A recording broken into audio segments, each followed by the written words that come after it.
In 1324, a king's pilgrimage destroyed economies across the Mediterranean. Why? Because Mansa Musa of Mali carried so much gold, its value collapsed everywhere he traveled.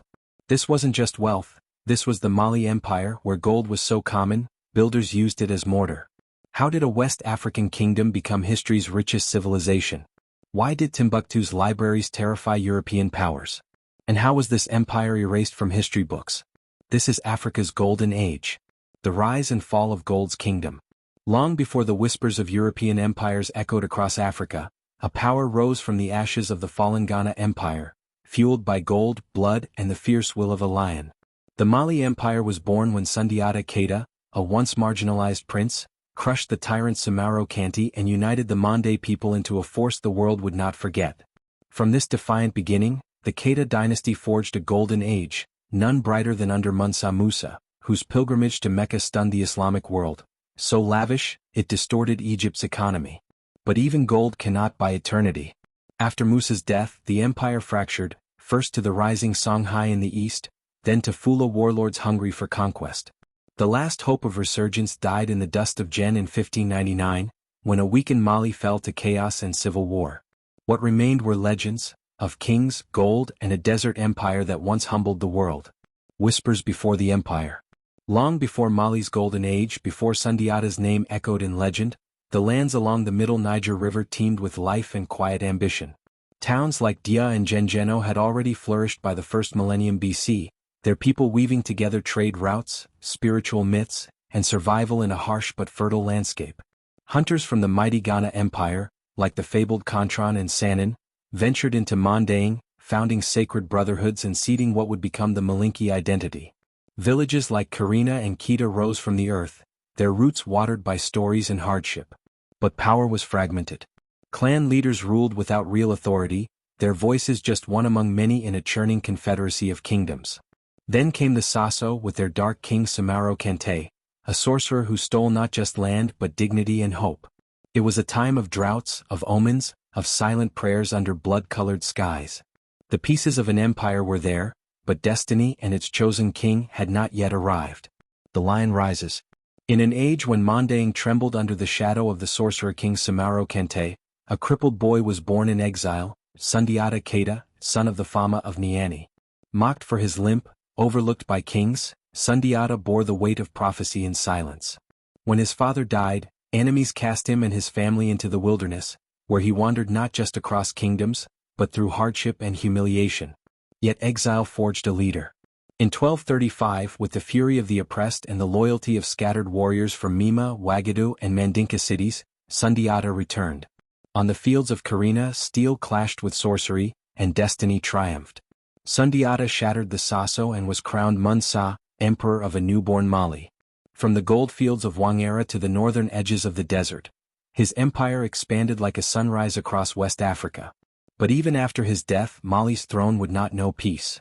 His sons, his grandson, even a former slave named Sakura would seize the reins of power, each shaping the empire in the Lion King's long shadow.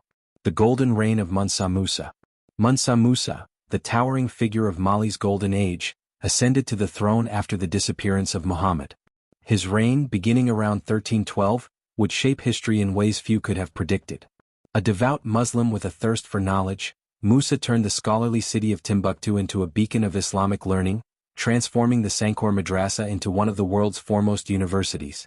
But it was his legendary pilgrimage to Mecca in 1324 that would seal his name in history. Leading a caravan of thousands and laden with untold riches, Musa's generosity became so extravagant that it caused a gold crisis across Egypt and the Arabian world, the effects of which were felt for years.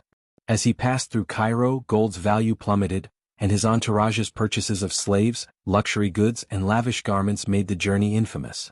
Musa's wealth knew no bounds, and under his rule, Mali became a cultural and economic powerhouse, with grand mosques rising in Timbuktu and Gao, and the salt mines of Tagatsa falling under his control. His legacy, one of wealth, piety, and learning, shines as the apex of Mali's vast empire. The decline after Mansa Musa. Following Mansa Musa's passing, the once mighty Mali Empire was left in the hands of his son, Magan I, whose brief and troubled rule ended with his overthrow by his uncle, Sulayman. Sulayman continued the legacy of Mali's golden age, and under his leadership the empire remained prosperous and stable. The famous traveler Ibn Battuta arrived in Mali during this time, praising its organization and cultural wealth. But with Sulayman's death in 1360, the empire was thrown into turmoil. A series of weak, corrupt, and ineffective rulers followed, and the once unified kingdom began to fracture. During this time, the rise of the Kankoro Sigüe, a powerful faction behind the throne, further eroded the empire's strength. Mali was embroiled in conflict with the Berber Tuareg forces, and by the 1370s the city of Gao, once under Mali's control, fell into the hands of invaders. Despite these losses, by the time of Mansa Musa II's death in 1387, Mali still controlled a vast territory and remained financially solvent.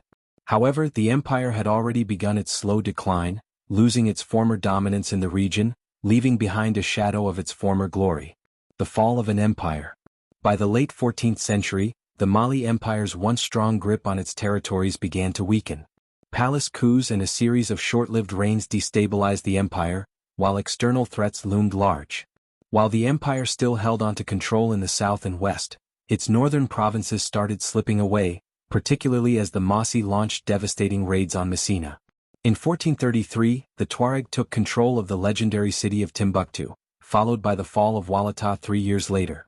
The rising power of the Songhai Empire dealt a decisive blow in 1465, conquering Mima, one of Mali's oldest territories, before capturing Timbuktu itself in 1468. The empire's decline continued as the Mossi raided and conquered key provinces, including Bagana, Wagadu, in 1477. Desperate to preserve what was left of the empire, Mansa Mahmud Keita too sought diplomatic alliances, notably with Portugal in 1487, but the empire's fate was sealed. By the early 1500s, the Songhai Empire, led by Askia Muhammad I, had seized further provinces, and the rise of new powers, like the Dynasty dynasty of Tekrur, further fragmented Mali's once unified territory.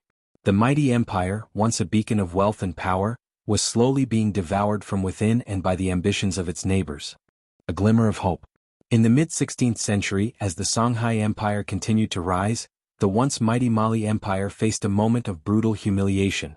In 1544 or 1545, Songhai forces led by Kanfari Dawood sacked the Malian capital, reportedly using the royal palace as a latrine, symbolizing the deep fall of an empire that had once commanded great power. Yet this triumph was short-lived.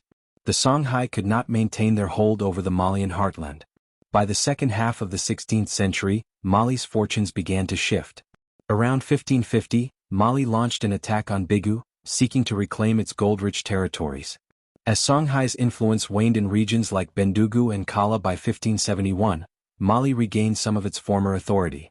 With the breakup of the Wolof Empire, Mali even managed to reassert control over parts of its old domains along the Gambia, including Wuli by 1576. Though the empire was far from its former glory, these signs of resilience brought a glimmer of hope for Mali's revival. The final fall. The fall of the mighty Mali Empire came in 1599, under the reign of Mansa Mahmud IV.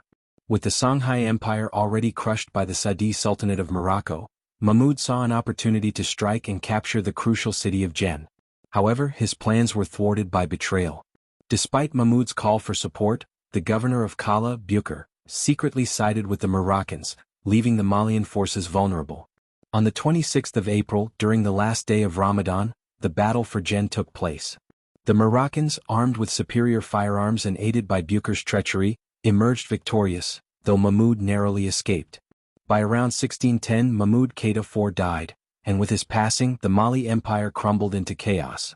His 3 sons, each vying for control, could not unite the fractured empire, and no Keita ruler ever again held sway over the lands of Mandan, marking the tragic end of one of Africa's greatest empires. The Mali Empire proves Africa's history was never dark, it was deliberately obscured. Which other African kingdoms should we rediscover? Tell us in the comments. If you enjoyed this journey through Mali's golden age, help us share more untold histories, like, subscribe and hit the notification bell for more from History Love.